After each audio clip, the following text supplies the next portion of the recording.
Salve, salve, amigos e amigas do Chá de Humanas. Aqui quem está falando é o professor Gabriel Silva, de História. E eu estou aqui com o meu amigo Vitor Maurício. Não, pera, dessa vez eu não estou com ele, não. Por que a aula hoje vai ser diferente? Eu e o Vitor, a gente vai selecionar cada um 5 questões da banca da UERJ que a gente imagina que são questões muito significativas, que exemplificam bem como é o pensamento da banca da UERJ para o vestibular.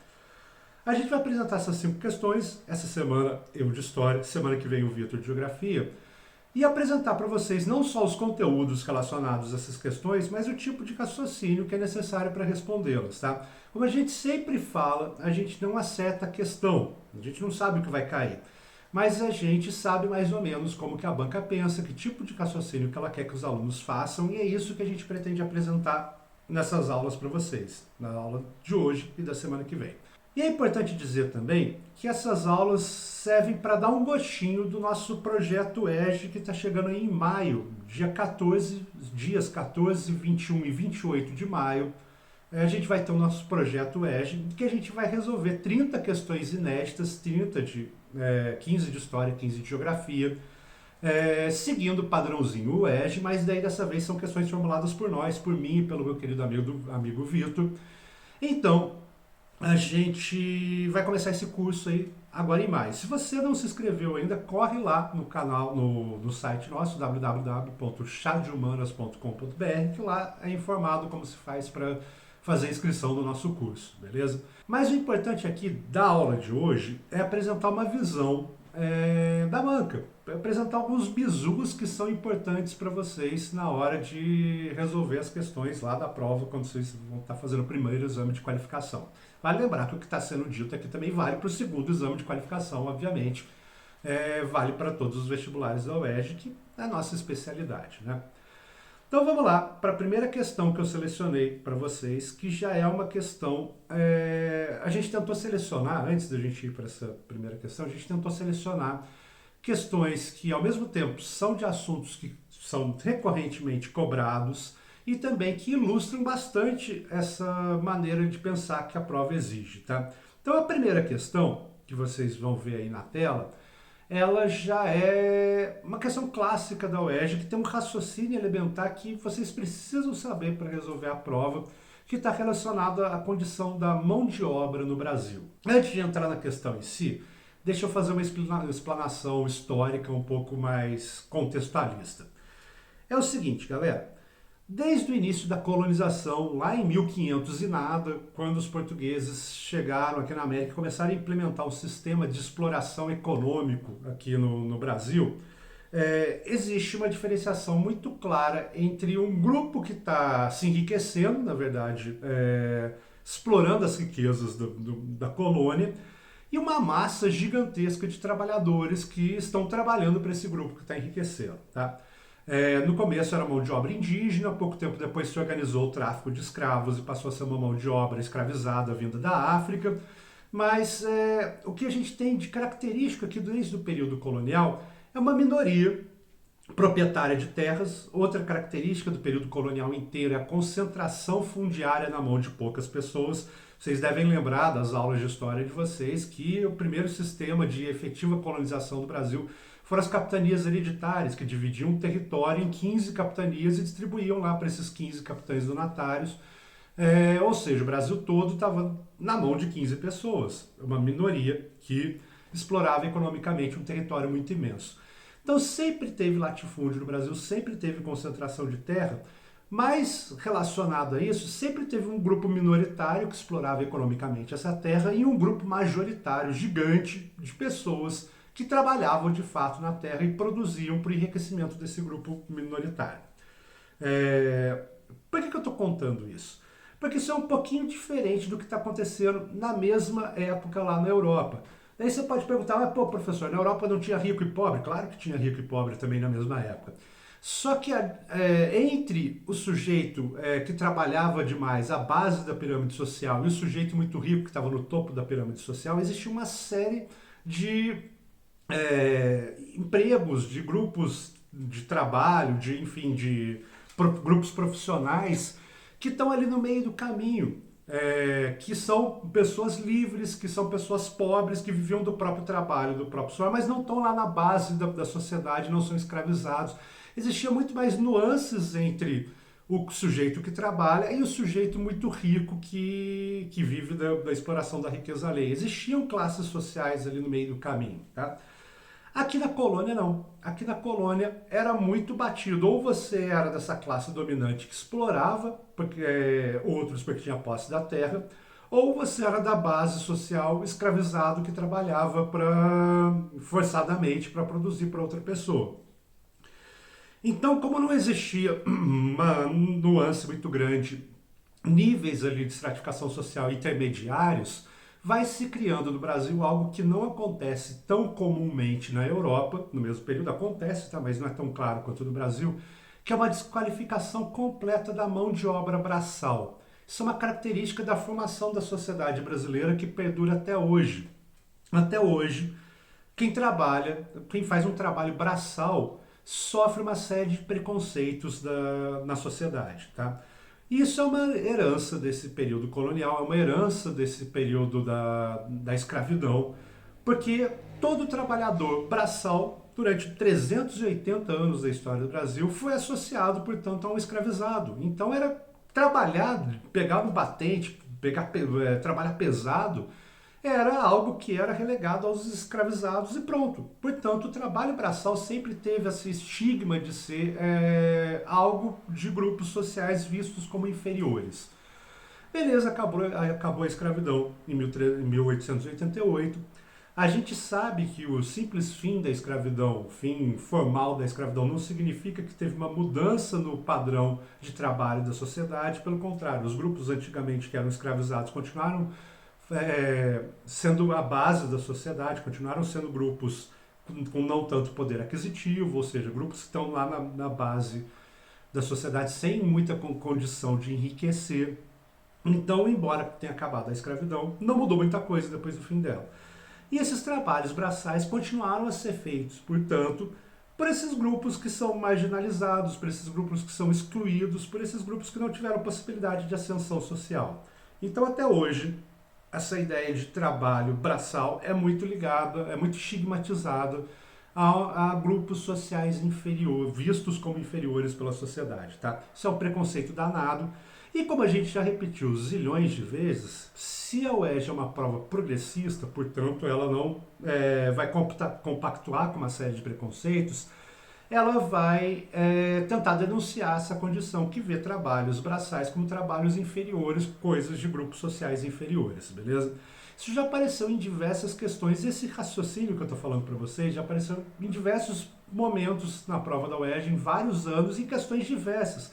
Porque com isso, com esse raciocínio que eu estou falando para vocês, dá para eu fazer, por exemplo, uma questão sobre escravidão, estrito senso, falando como que os escravizados não tinham acesso a uma série de direitos. Obviamente eles eram vistos como propriedade, não como cidadãos.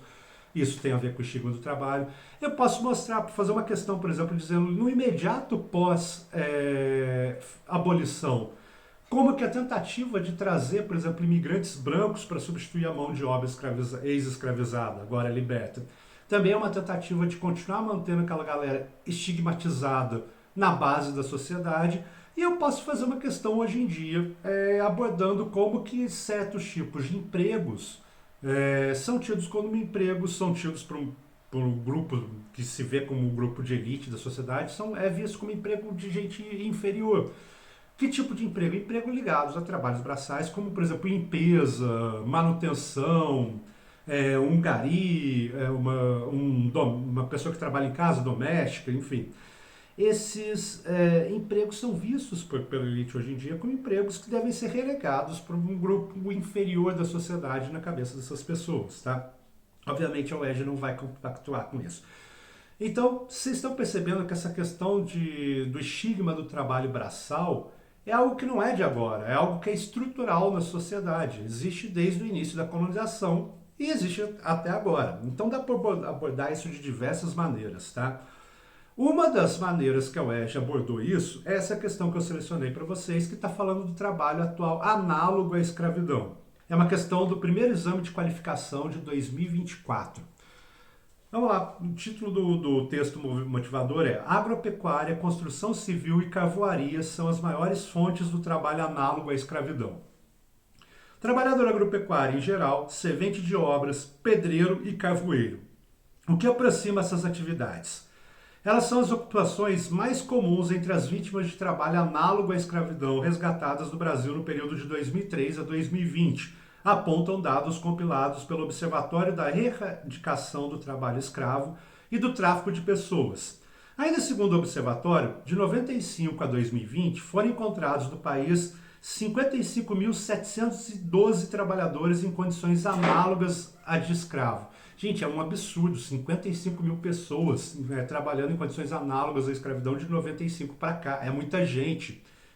Isso mostra como esse preconceito com certos trabalhadores, principalmente quanto mais humildes e trabalhando de maneira mais pesada, como que está arraigado na sociedade. 55 mil é muita gente.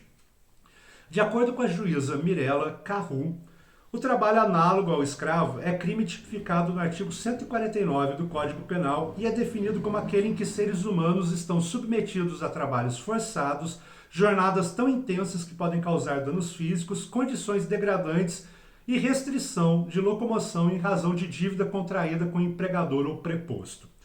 A pena se agrava quando o crime for cometido contra criança ou adolescente ou por motivo de preconceito de raça, cor, etnia, religião ou origem.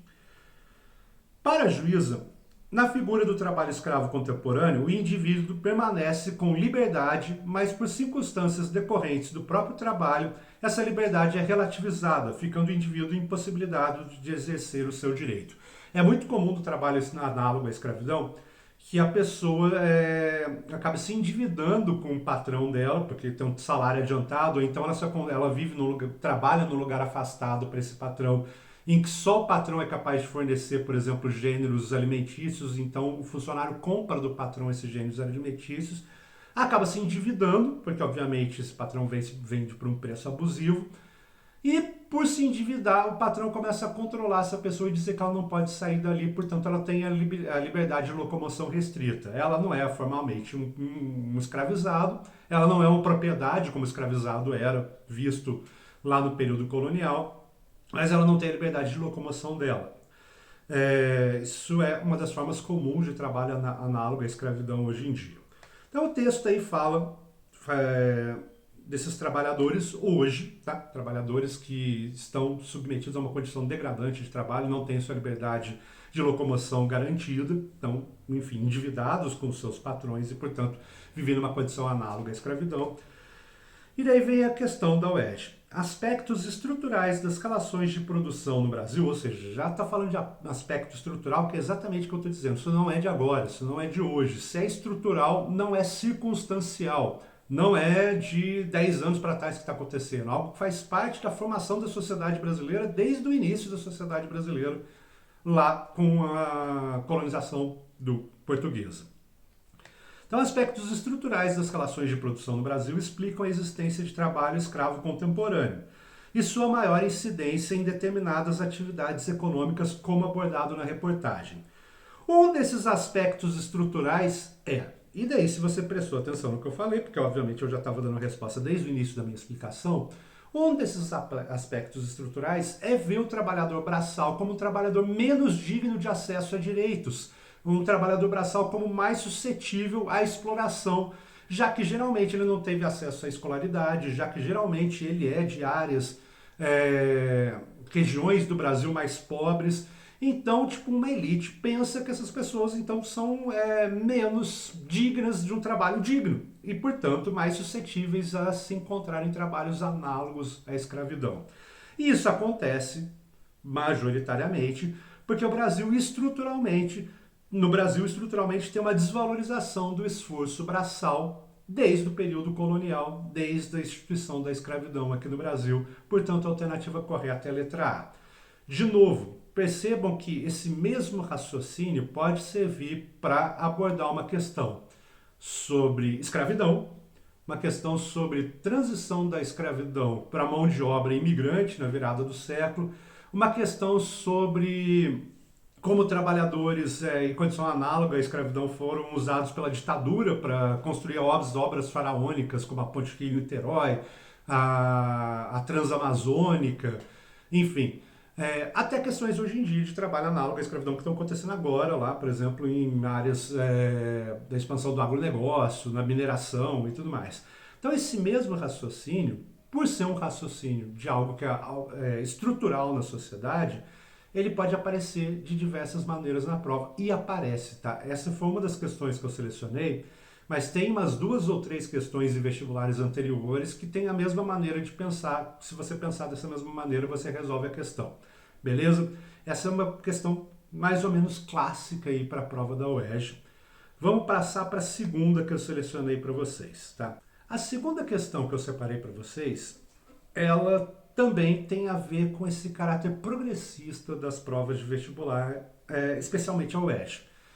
O vestibular também é uma maneira de difundir ideias, de difundir assuntos, de apresentar para um público maior certos personagens históricos que são desconhecidos ou que foram apagados da história do Brasil. Isso é muito mais fácil de entender com o Enem, que é uma prova muito maior, aplicada nacionalmente. Um exemplo disso foi alguns anos atrás, quando caiu, um exemplo que eu lembro, né, porque tem outros, quando caiu uma questão que tinha um texto da Simone de Beauvoir. Não que a Simone de Beauvoir fosse uma filósofa desconhecida, na verdade ela é bastante conhecida. Mas para um público mais jovem, talvez ela não fosse tão conhecida assim, apareceu na prova. E no dia seguinte tinha lá reportagens no Globo, no Estadão, na Folha de São Paulo, dizendo quem é Simone de Beauvoir, quem é essa filósofa aí que estudou o feminismo. Ou seja, como é uma prova aplicada nacionalmente, que acaba impactando 5, 7 milhões de pessoas que estão inscritas nessa prova, o vestibular também é uma forma de apresentar pautas, apresentar personagens, apresentar assuntos, temas para esse grupo. Beleza? A galera que faz o Enem, principalmente, que tem essa dimensão nacional, sabe disso, que o Enem também pauta alguns assuntos. E a UERJ da mesma maneira. Então a UERJ está interessada também em recuperar, principalmente na prova de história, personagens históricos que sofreram um apagamento pela historiografia oficial. Ou seja, eles foram esquecidos em detrimento de outros personagens que ganham mais visibilidade e tudo mais. Isso vira e mexe aparece nas provas da UERJ. Um personagem relacionado a uma experiência histórica. E esse personagem acaba sendo apagado ao longo do tempo. E agora a UERJ acaba recuperando, mostrando, tem esse fulano aqui ou essa fulana aqui. E olha como ela é importante para contribuir para a constituição da cultura brasileira, da sociedade brasileira.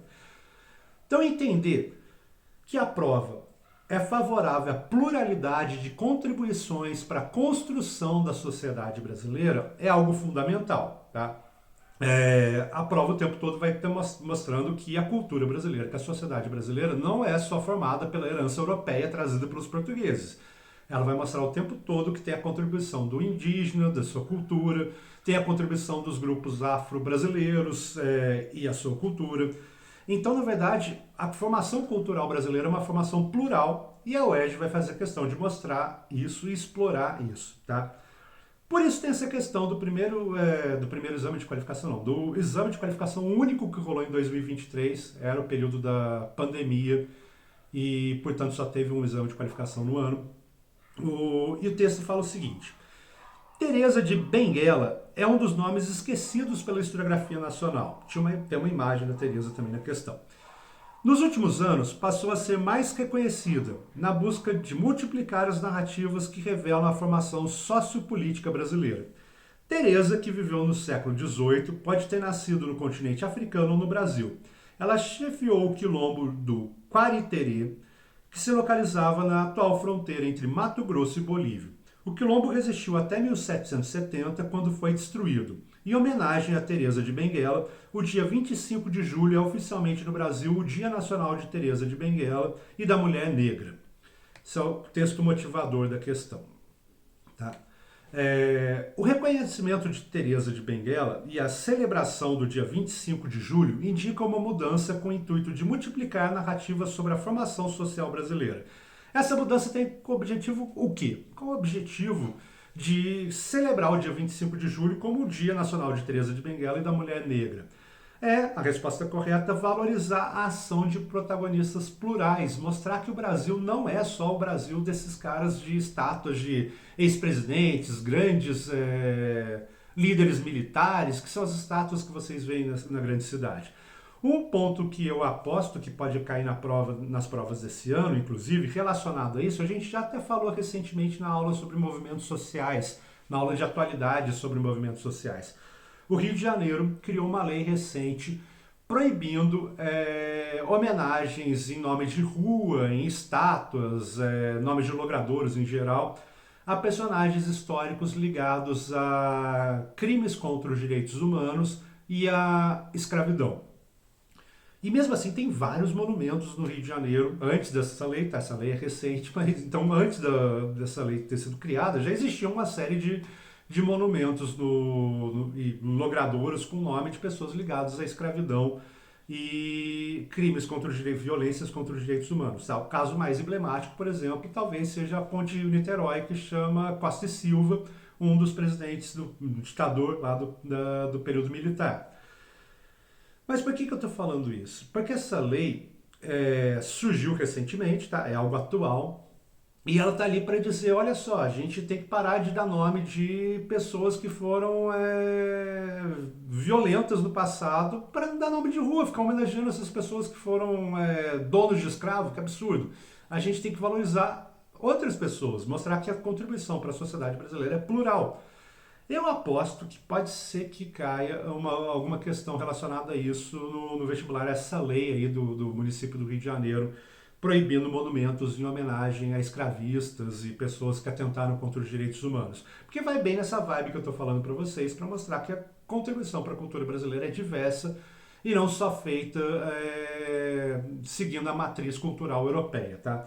Como que isso pode aparecer na prova? Pode aparecer também das mais variadas maneiras, mostrando, por exemplo, como já caiu anteriormente, como que a cultura indígena aparece na nossa cultura, a contribuição da cultura indígena aparece para a cultura brasileira em geral, através, por exemplo, da alimentação. Como que a mandioca é, por exemplo, um alimento super usado na culinária brasileira, e isso vem de uma tradição indígena que explorava a mandioca como talvez principal alimento deles. Então, mostrando como que coisas do nosso dia a dia são, na verdade, contribuições de grupos sociais múltiplos, que vieram de tradições indígenas, vieram de tradições negras, vieram também de tradições europeias, mas mostrar que essas contribuições são múltiplas para a nossa cultura atual, como que nossos hábitos hoje em dia dependem de contribuições culturais diversas, tá? Então isso pode aparecer de muitas maneiras. Dá para imaginar como que é fácil fazer uma questão com toda a sua diversidade, com diversidade de possibilidades de fazer uma questão aí que valorize as diversas contribuições para a formação da cultura brasileira. Firmeza? Vamos para a questão número 3 que eu separei para vocês. Tá? A questão número 3 também, como eu estava conversando com o Vitor uns tempos atrás e a gente chegou a conclusão que tem alguns temas assim de história e geografia, e as provas estão cada vez mais interdisciplinares, por isso que a gente gosta de dar aula juntos, inclusive, que são como se fosse assim um ponto de inflexão, um hub, né? Tudo ele converge para esses temas, tá? E um desses temas para as provas de vestibular, um desses temas assim que atrai muitas questões acabam orbitando esse tema, é o tal do imperialismo, beleza? Por que o imperialismo? O imperialismo é um assunto, vou explicar para vocês o que é imperialismo daqui a pouquinho, mas é um assunto que em torno dele orbitam zilhões de questões problemáticas, zilhões de questões que estão relacionadas aos nossos problemas atuais, zilhões de problemas de geopolítica. Em torno do imperialismo tem uma questão de preconceito, tem uma questão relacionada à exploração econômica de outras regiões, tem questões relacionadas às guerras civis na África e na Ásia. Por que esses países têm um certo atraso no desenvolvimento econômico deles? Porque, afinal de contas, eles foram colônias exploradas durante muito tempo pelos europeus. Tem uma questão de uma visão do europeu durante o século XIX e início do século XX, da pretensa superioridade europeia em relação a esses povos africanos e asiáticos que eram chamados de primitivos pelo europeu. Então é muito tema problemático ali obtendo a questão do imperialismo. Por isso, o imperialismo e o desmonte do imperialismo, que é o que a gente chama dos processos de independência dos países, da descolonização dos países africanos e asiáticos depois da Segunda Guerra Mundial, são temas que aparecem muito em prova. Tá? Provavelmente vai ter uma questão da UERJ relacionada a isso, ou no Enem relacionado a isso, porque é um tema muito fácil de fazer questões que tratam de problemas atuais, tem a ver com preconceito, com segregação, com exploração econômica, com atraso econômico de certas regiões do globo. Tudo isso está envolvido com o imperialismo. Tá? Dá para ver que é um tema assim, guarda-chuva para muitas outras questões. Na última prova da UERJ, por exemplo, caiu uma questão sobre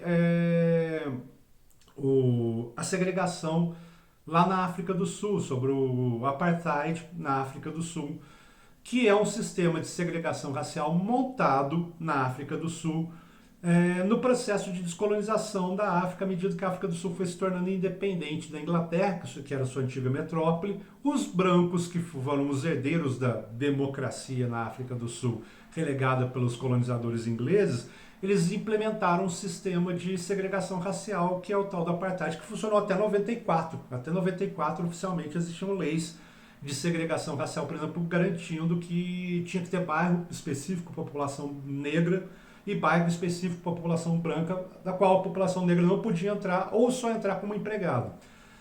E isso essa questão que caiu no ano passado, é uma questão completamente relacionada à descolonização da África e, portanto, ao imperialismo. Tá?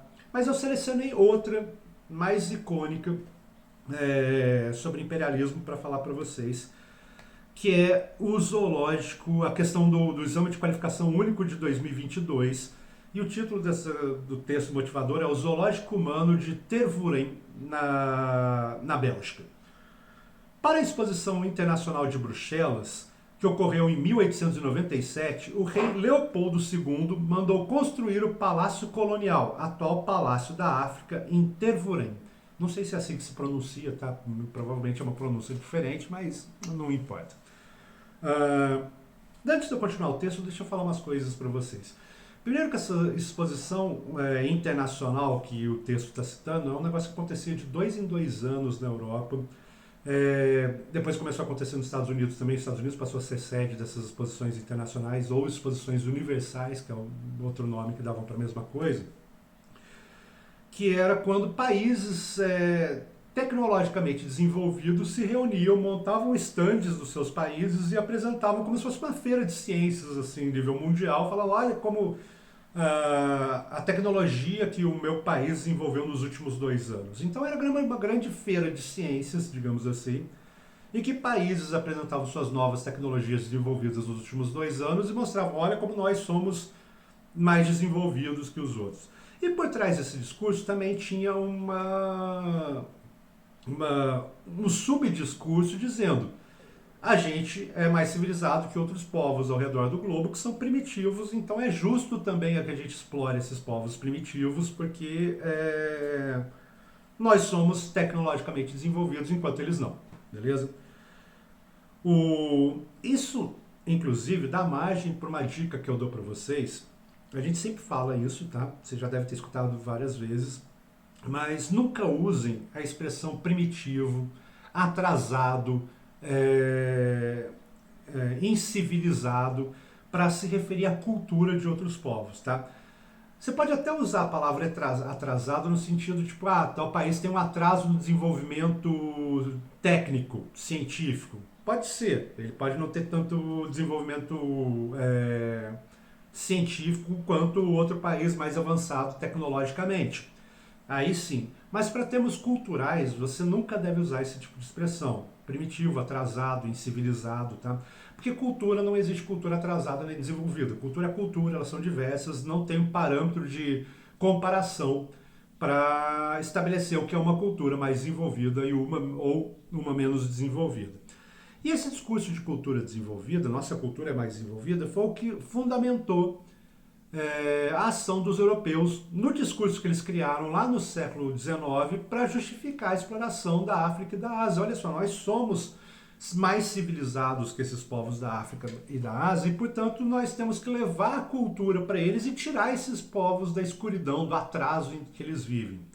Inclusive, nesse período do imperialismo, surgiu uma expressão que eu sempre repito nas aulas, que é o tal do fardo do homem branco, que é uma expressão que europeus e americanos usaram no final do século XIX para dizer que era quase um fardo para o homem branco ter que ir lá para a África e para a Ásia levar a cultura e a civilização para aqueles povos e tirar eles do atraso. Ou seja, era tipo penoso para o europeu ter que ir lá explorar o africano e o asiático e levar a cultura para eles, porque eles não tinham cultura própria. Tá? Essa visão, obviamente, é muito problemática e é completamente eurocêntrica. Tipo, você está meio que cagando para a cultura dos outros povos. Você nem reconhece que a cultura dos outros povos é cultura, na verdade. Você está dizendo, quando você diz que você, europeu, é civilizado e tem uma cultura, e aquele outro povo é incivilizado, você está no final dizendo que ele nem tem cultura. Na verdade, ele tem. Você, europeu, que não consegue enxergar, mas ele tem. Então, uma visão completamente eurocêntrica, etnocêntrica, e que, obviamente, as provas de vestibular vão bater nisso, tá? Se fosse só uma questão de discurso, já seria problemático. Só que esse discurso meio que justificou a exploração econômica da África e da Ásia.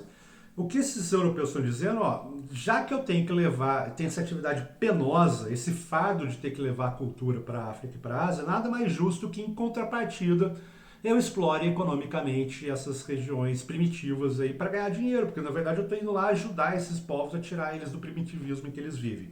Perceberam como no nível discursivo o europeu está criando uma justificativa completamente maluca, torta, racista, mas uma justificativa para explorar economicamente essas outras regiões do globo, tá?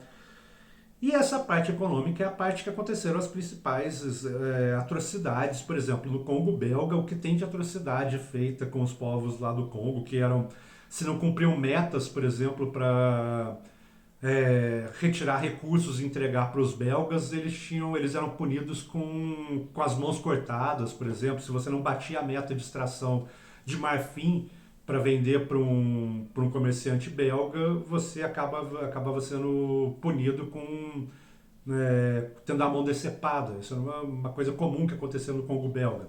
Então vai vendo o nível de violência que envolve o imperialismo lá na África e na Ásia, tá? Voltando ao texto aqui, as salas de exposição do palácio abrigaram animais, objetos etnográficos e artísticos congoleses, além de produtos econômicos congoleses e europeus. Outras atrações também foram instaladas em Tervuren, um monotrilho, um hipódromo, um velódromo e um campo de esportes. 3 aldeias cercadas criadas da cidade, 2 Bangala e uma Mayombe. Um total de 267 homens, mulheres e crianças congolesas foram forçados a ocupar essas aldeias. Havia uma 4ª aldeia, a vila de Gigizeg, sei lá se é assim que pronuncia, em homenagem à localidade onde Albad Van Imp educou jovens congoleses. Esse abade queria mostrar e divulgar sua obra, provando que era possível educar os colonizados. Olha que absurdo isso, ele está querendo dizer, na verdade, que, que era possível educar esse bando de gente que parece bárbaro aí, que a gente acha que nem cultura tem, mas eu, no tal lá do Abade, consegui educar esses povos primitivos aí. É um discurso bastante pesado e preconceituoso, né? Daí na questão tem a imagem de várias crianças, quase como se fosse um zoológico humano, quase como se fosse, não, é um zoológico humano que os belgas estavam apresentando lá em 1897 na Exposição Universal. E daí vem a questão. Na Exposição Internacional de Bruxelas foram apresentados os resultados das ações imperialistas do governo belga na região do Congo no decorrer da segunda metade do século XIX. A partir da análise do texto e da fotografia, a concepção que orientou essas ações e um de seus efeitos para as populações congolesas da época estão indicados respectivamente em, e a resposta só pode ser a letra B. Primeiro, que essa visão de que os povos europeus são mais civilizados que outros povos é uma visão completamente etnocêntrica, completamente equivocada, completamente racista, beleza? E segundo, que o que eles estão fazendo, o que o Abade, por exemplo, que é citado no texto, está fazendo de levar a cultura, educar, o que ele está chamando de educar esses jovens congoleses, na verdade é um processo de aculturação. Ele está ignorando que esses jovens já têm uma cultura própria e tentando impor a cultura do colonizador na cabeça desses jovenzinhos congoleses, dizendo, ó, você tem que ser que nem o europeu, não que nem o congolês. O congolês é primitivo, você tem que adotar hábitos europeus, beleza? Então isso é um processo de aculturação. Como eu falei, como esse tema aí do imperialismo é um grande hub que acaba reunindo uma série de temas, isso continua sendo muito atual, porque isso tem muito a ver com racismo hoje em dia, isso tem muito a ver com preconceito com imigrante hoje em dia. Então essa questão do imperialismo, de uma visão de que existem certos povos que se colocam como superiores a outros, uma visão completamente equivocada, ela pode aparecer de diversas maneiras. Pode aparecer no imperialismo, pode aparecer no nazismo, que tinha uma visão muito clara, de que os nazistas tinham uma visão muito clara de que a raça ariana que eles lá divulgavam era uma raça superior às outras e, portanto, as outras mereciam ser ou eliminadas ou subjugadas. Pode aparecer em questões relacionadas hoje à visão de que o imigrante africano ou asiático ou latino lá na Europa ou nos Estados Unidos é uma ameaça à cultura. Quantos líderes de extrema direita a gente vê por aí hoje em dia dizendo que a cultura, por exemplo, lá nos Estados Unidos, a cultura americana está ameaçada pela quantidade de latinos e imigrantes de outras regiões que está chegando nos Estados Unidos. Ou seja, ele está querendo dizer que esses povos inferiores na cabeça dele vão ser capazes de destruir algo que é superior, que é a cultura americana. Então esse temazinho aí do imperialismo, dessa visão bastante etnocêntrica, infelizmente é um tema atual pra caramba ainda. Você vê xenofobia sendo praticada, sendo baseada nesse argumento de que existem povos pretensos, povos superiores e inferiores no mundo hoje em dia, beleza? Então, obviamente é um tema muito caro para a UERJ, obviamente pode aparecer de diversas maneiras, por isso eu separei essa questão. Vamos lá para a próxima questão, questão número 4. Questão número 4, a gente vai falar um pouquinho de ditadura. No grupo do WhatsApp que a gente tem aí, que enfim, o link está aí na descrição do vídeo, vocês que não entraram podem entrar ainda, a gente debateu uns tempos atrás sobre datas que estão fazendo aniversário, datas históricas importantes que estão fazendo aniversário. E uma das datas que o pessoal levantou lá no grupo do WhatsApp foi os 60 anos do golpe de 64, esse ano está completando 60 anos do golpe. Inclusive, o aniversário do golpe foi, hoje é terça, essa aula está sendo lançada na terça, foi no domingo, dia 31, ou na segunda, dia 1º. Como o golpe foi dado na madrugada, do dia 31 para o dia 1º, os militares dizem que o golpe foi no dia 31 de março, é a data que eles costumam usar para, enfim, falar que foi o golpe. E outros grupos dizem, não, foi da madrugada do dia 31 para o 1º, a presidência foi declarada vaga no dia 1º de abril de 64, então o golpe, na verdade, foi no dia da mentira, 1º de abril de 64. Enfim, de qualquer maneira, os 60 anos do golpe se completaram ontem ou antes de ontem, já que essa aula está sendo lançada na terça, dia 2 de abril. Independente dos 60 anos do golpe, se uma data redonda, um aniversário redondo, o tema da ditadura aparece na prova recorrentemente, porque é um tema importante da história do Brasil. Não tem como falar politicamente do Brasil da segunda metade do século XX em diante sem falar de ditadura. Ditadura é um tema recorrente, é um tema importante, e a gente está vendo hoje em dia a democracia sofreu uma série de assédios por grupos aí que, por exemplo, dizem que a ditadura nem foi uma ditadura, na verdade, que ela não matou tanta gente assim, minimizando a violência da ditadura, dizendo que a ditadura foi um período de prosperidade e tudo mais. Ou seja, a ditadura é um tema atual pra caramba. Então não precisa estar fazendo 60 anos do golpe para ter a possibilidade de ditadura aparecer na prova. Ela já aparece, sempre apareceu, sempre vai continuar aparecendo, porque é um dos temas de política brasileira dos mais importantes e continua atual. Vocês continuam ouvindo falar de gente defendendo a ditadura até hoje em dia, tá? O que é um absurdo. Mas vamos lá para a questão, então, uma questão sobre ditadura do primeiro exame de qualificação de 2020. A questão diz o seguinte: Transamazônica completa 45 anos, isso lá na época em que essa questão foi feita, 2020, tá? A rodovia federal Transamazônica, BR-230, completou 45 anos em outubro de 2015, mas ainda não é asfaltada em sua totalidade. A rodovia, ou seja, começou a ser construída 45 anos atrás e ainda não é asfaltada em sua totalidade, é meio bizarro isso. A rodovia começou a ser implantada ainda em 1970, no governo do general Emílio Garrastazu Médici. 2 anos depois, ela foi inaugurada. O trecho entre Marabá e Altamira é o que está em melhor estado atualmente.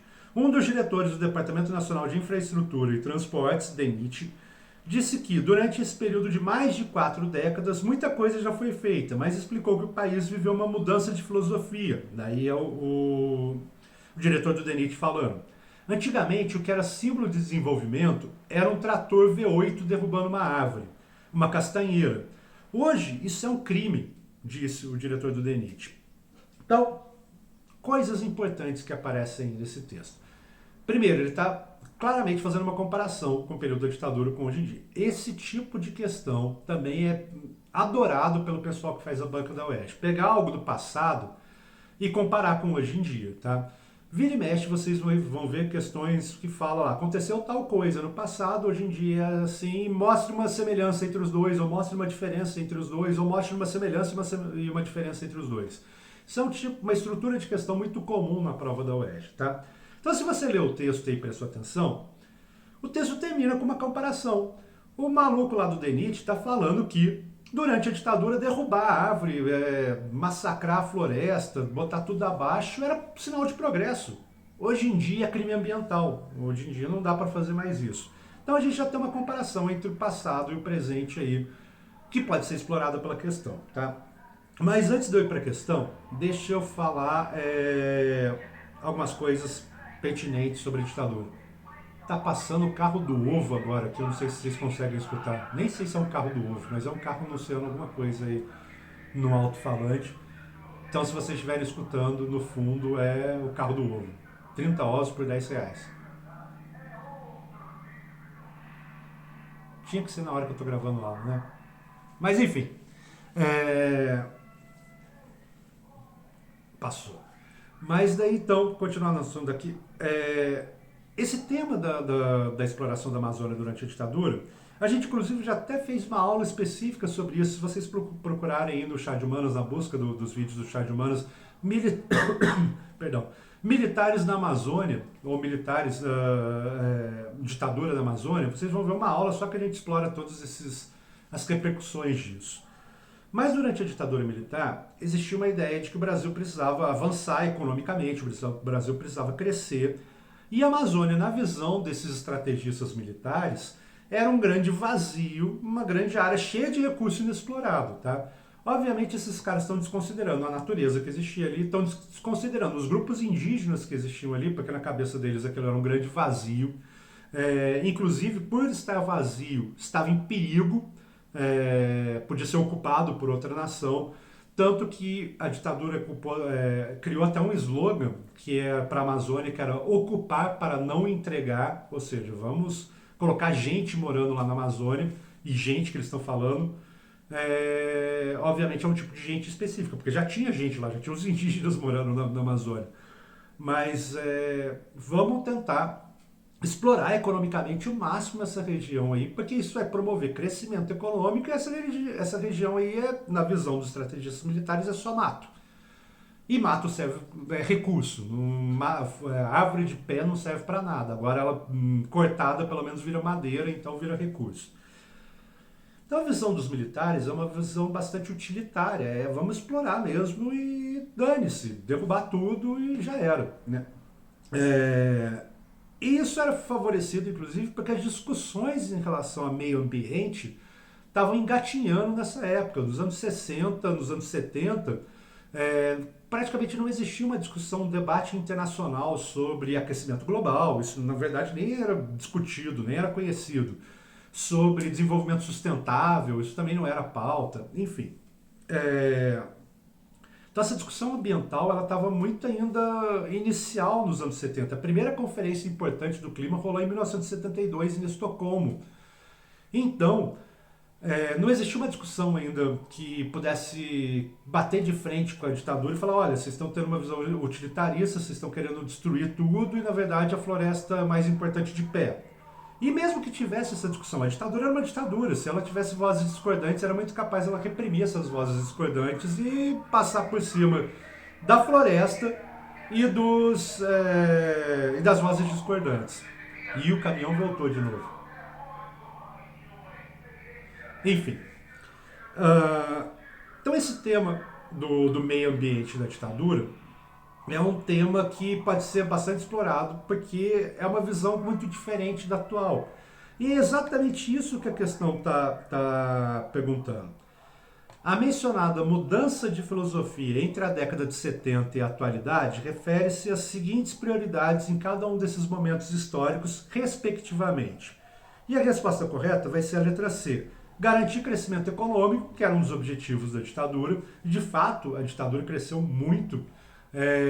Em alguns anos da ditadura, a economia do Brasil cresceu muito. Final da década de 60 até 1970, vamos colocar aí, 1968 a 1973, o crescimento econômico do Brasil foi muito grande. O Brasil cresceu a taxas, assim, o crescimento do PIB foi muito acelerado. Esse período, inclusive, é conhecido como milagre econômico, porque é um período de crescimento econômico muito forte. Então, a exploração da Amazônia, na verdade, também garantiu, contribuiu para esse crescimento econômico, tá?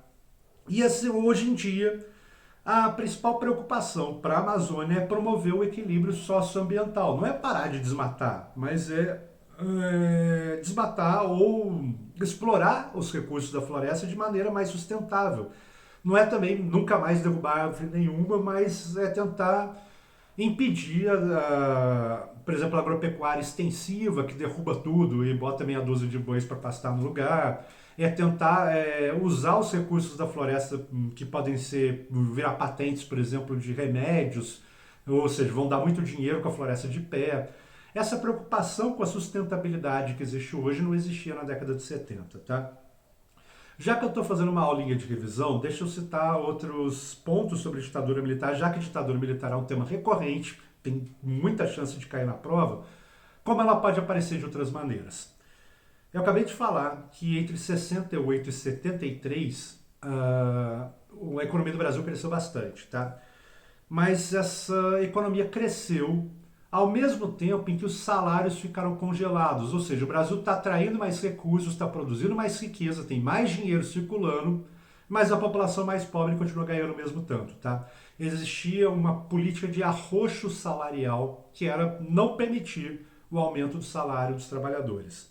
E como não podia ter greve, porque era um regime ditatorial, então ninguém fazia greve, ninguém questionava e tinha que acatar, porque senão era reprimido.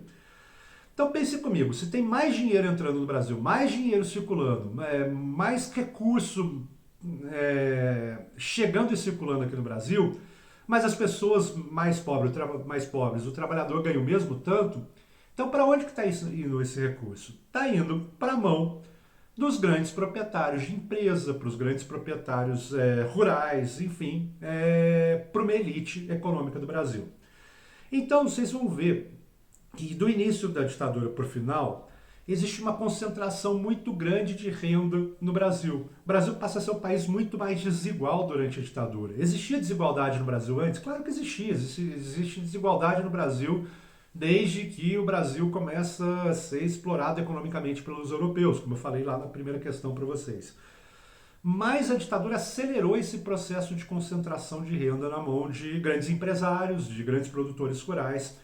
Então, o índice de Gini, que é um índice usado para medir a concentração de renda e desigualdade social, vai apontar para o Brasil, durante esse período da ditadura, esse índice de Gini vai indicar que o Brasil está passando por um processo grande de concentração de renda. Essa questão também é uma questão assim, clássica para as provas de vestibular, para o UERJ, para o Enem, para qualquer vestibular, na verdade, porque é um tema clássico da ditadura. Dá para imaginar, se eu estou falando o tempo todo que as provas de vestibular são progressistas, que eles não vão fazer uma questão celebrando a ditadura militar. Então, uma das formas de apresentar o crescimento econômico da ditadura, porque crescimento econômico teoricamente é algo positivo, é contrapor isso ao processo de concentração de renda. Tem crescimento econômico, mas esse crescimento fica concentrado na mão de poucas pessoas, aumentando, portanto, a disparidade social, a concentração de renda, os índices da população mais pobre, de qualidade de vida decaindo. Então essa é uma questão clássica sobre ditadura, contrapor crescimento econômico com concentração de renda, são duas coisas que estão acontecendo ao mesmo tempo. Outro tema importante que costuma aparecer na prova é pegar uma manifestação cultural da ditadura, uma música, uma peça de teatro, um filme, e mostrar como que esse filme ou foi censurado, não circulou, porque a ditadura não deixou, ou fazia críticas que eram veladas nas entrelinhas ao sistema, porque senão não ia passar pela censura. Então, um tema que aparece muito também em provas é essa questão da censura aos meios culturais, tá? Ou você fazer uma letra em que a crítica à ditadura está muito na entrelinha a ponto do censor sequer reparar que aquilo é uma crítica, isso acontecia, né? Ou então você vai ter sua obra censurada, tua peça de teatro não vai poder ser apresentada porque a censura impediu, tá? Então essa questão de pegar lá uma letra de música, um diálogo de uma peça de teatro, as falas dos atores e tudo mais, e tentar contextualizar censura sobre aquilo, também é um tipo de questão bastante comum para tratar a ditadura. Mas vamos lá para a questão número 5, que está falando sobre Rio de Janeiro, né? Obviamente, se eu estou fazendo uma seleção sobre a UERJ, sobre questões da UERJ que são recorrentes, eu tenho que falar sobre mudanças urbanas, sobre reformas urbanas, sobre as intervenções que o poder público fez no Rio de Janeiro ao longo dos últimos 224 anos, tá? A gente vai gravar uma aula mais pra frente, uma aula só sobre Rio de Janeiro, que eu vou apresentar o ponto de vista histórico e o Vitor o ponto de vista geográfico do Rio de Janeiro. Mas, por enquanto, eu selecionei uma questão aqui do segundo exame de qualificação de 2020, que trata de uma das várias reformas urbanas pelas quais o Rio passou. Todo mundo fala muito da reforma do Pereira Passos, que talvez tenha sido a mais impactante, digamos assim, que ocorreu por volta de 1904, 1905 no Rio de Janeiro, mas tiveram várias outras reformas urbanas no Rio de Janeiro. Tiveram reformas urbanas na década de 20, que são meio que até continuações da reforma do Pereira Passos. Tiveram os aterramentos da década de 50, da onde vai surgir, por exemplo, o aterro do Flamengo, para facilitar a circulação de automóveis pela cidade. Tiveram os famosos incêndios acidentais de favelas em áreas nobres da cidade durante a ditadura, ou seja, áreas que sofriam um processo de especulação imobiliária muito grande, mas eram favelas que ficavam na Zona Sul ou até mesmo na Tijuca, mas em lugares próximos a áreas de interesse imobiliário, acabaram sofrendo com incêndios acidentais durante a ditadura e, obviamente, depois que pegou fogo a favela, construíram um baita de um condomínio no lugar, né, por exemplo. Então são várias as intervenções urbanas feitas pelo Estado, claramente com interesse de mudar alguma coisa, ou então essas que acontecem por um acaso, como um incêndio, como eu estou falando, acidental. Rio de Janeiro sofreu vários processos de intervenção durante sua história na malha urbana do Rio de Janeiro. E a questão está falando da derrubada do Morro do Castelo, que acontece lá nos anos 20. Na verdade, o Morro do Castelo tem uma parte já derrubada na reforma Pereira Passos, mas a maior parte do Morro do Castelo é derrubada na década de 20, na administração do prefeito chamado Carlos Sampaio. Para quem é do Rio, Morro do Castelo estaria localizado, já que ele não existe mais, onde hoje é mais ou menos a antiga Santa Casa de Misericórdia, os fundos ali da Rio Branco, os fundos da Biblioteca Nacional, onde está o prédio da Associação Brasileira de Imprensa, é ali atrás da Avenida Rio Branco, indo em direção à Igreja de Santa Luzia, no centro do Rio de Janeiro. Naquela área ali, antigamente era um morro, que hoje não existe mais, hoje é tudo plano, e ali era o Morro do Castelo e ele foi destruído, tá? Essas reformas que acontecem lá durante o Pereira Passos e a administração do Carlos Sampaio, elas têm vários objetivos, tá? O mais famoso, mais imediato, é transformar o Rio de Janeiro, que era na época capital da República, numa cidade um pouco mais moderna. O Rio de Janeiro foi uma cidade que foi crescendo organicamente durante o período colonial. E a ideia de cidade no período colonial não comporta uma série de coisas que são modernidades. Como assim? Uma cidade colonial geralmente tem ruas estreitas, até tem um motivo estratégico para as ruas serem estreitas. Num contexto de invasão, e por exemplo, no período colonial, o Rio de Janeiro mesmo e outras grandes cidades do Brasil sofreram com invasões de outras nações, franceses, ingleses invadiram. O Rio de Janeiro também foi invadido por franceses, foi invadido por ingleses. Então, ruas estreitas, por exemplo, contribuem para a defesa da cidade, impedem, por exemplo, esse invasor de circular pela cidade que ele está tentando invadir de maneira fácil. Então, tem um sentido.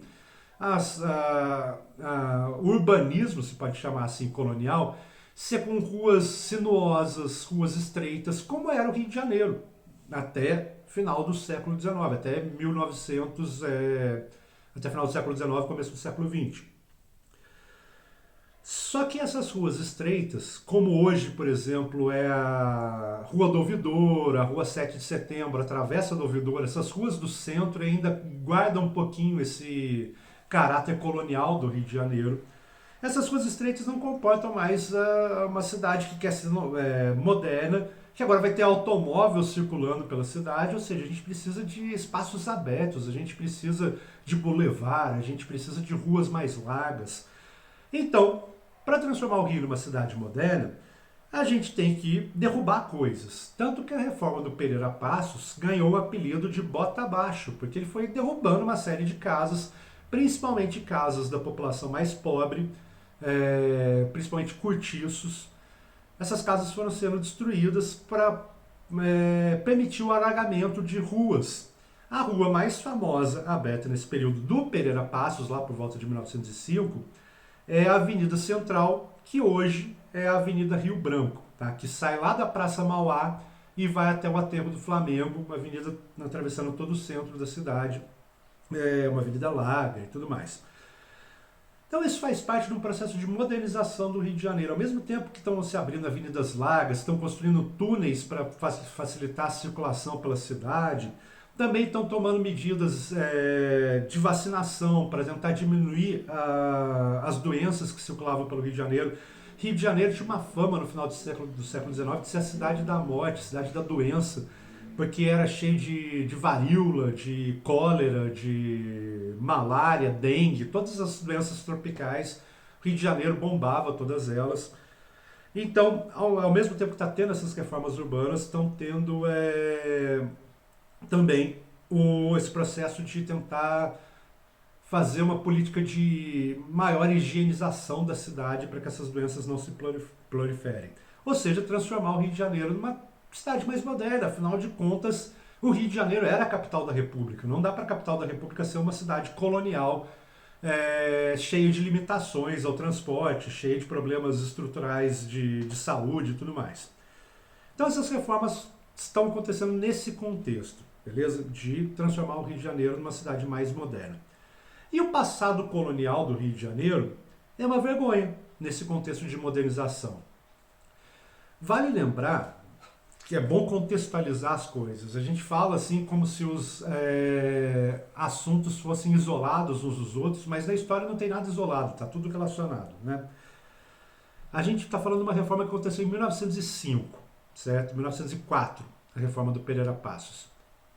Em 1904, faz apenas 15 anos da proclamação da República. A proclamação da República foi em 1889. Então, em 1904, tem ali só 15 anos de República. A República não está ainda consolidada. Ainda existem monarquistas, ainda existem pessoas que são favoráveis à volta da família do Dom Pedro II ao poder. Dom Pedro II não propriamente porque ele já tinha morrido, mas a Princesa Isabel, por exemplo, poderia assumir como imperatriz. Então a República ali em 1904, ela não é algo dado, garantido, como parece pra gente hoje. Ainda existe uma porrada de gente que não é republicano. Então, essas reformas que acontecem na capital do Rio de Janeiro têm também como intuito apagar esse passado político ligado à família imperial, que é a mesma família do tempo da colônia. Vocês sabem que Dom Pedro II e Dom Pedro I são herdeiros do Dom João VI, que era rei de Portugal, enfim. É uma continuidade da família do período colonial para o Império. Então, as reformas urbanas, que se pretendem modernizadoras no sentido de abrir avenidas largas para passar carro, passar bonde, também tem uma coisa simbólica ali junto com elas, que é apagar esse passado colonial imperial do Rio de Janeiro. A gente não quer mais isso. Isso daí tem a ver com a monarquia. A gente não é mais uma monarquia, a gente é república, a gente é moderno, a gente é vanguardista. Então, tudo que remeta ao passado colonial é algo que a gente não... passado colonial e imperial é algo que a gente gostaria de apagar, beleza? Por pouco não se destruíram prédios importantes desse passado imperial colonial, como o Paço, por exemplo, o Paço Imperial lá na Praça 15.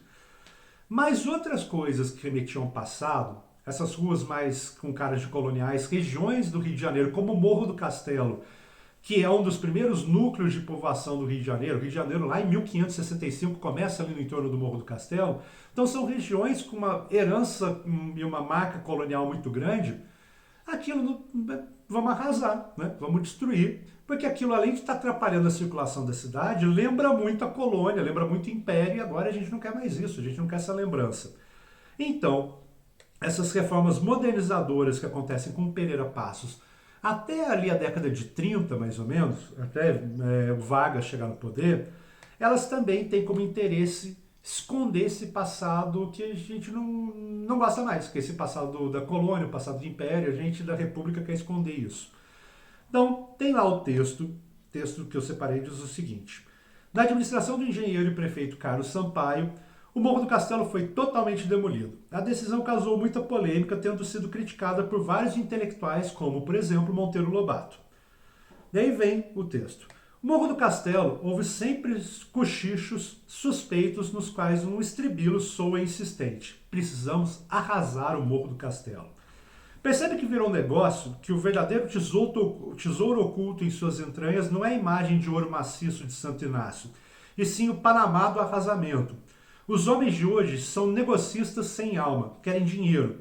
Para obtê-lo, venderão tudo, venderiam até a alma se a tivessem. Como pode ele, pois, resistir à maré se suas credenciais, ele que o Monteiro Lobato está falando, ele e o Morro do Castelo. Como pode o Morro do Castelo, pois, resistir à maré se suas credenciais, velhice, beleza, pitoresco, historicidade, não são valores de cotação na bolsa? De acordo com a crítica de Monteiro Lobato transcrita acima, o arrasamento do Morro do Castelo expressou a seguinte perspectiva de intervenção urbana. E a resposta correta vai ser desqualificação do passado colonial. Para essas reformas ali do início da República, esconder esse passado, que também tem a ver com escravidão, também tem a ver com uma porrada de coisas que a gente, na mentalidade desses caras ali da década de 20, a gente quer esquecer, deixar para trás.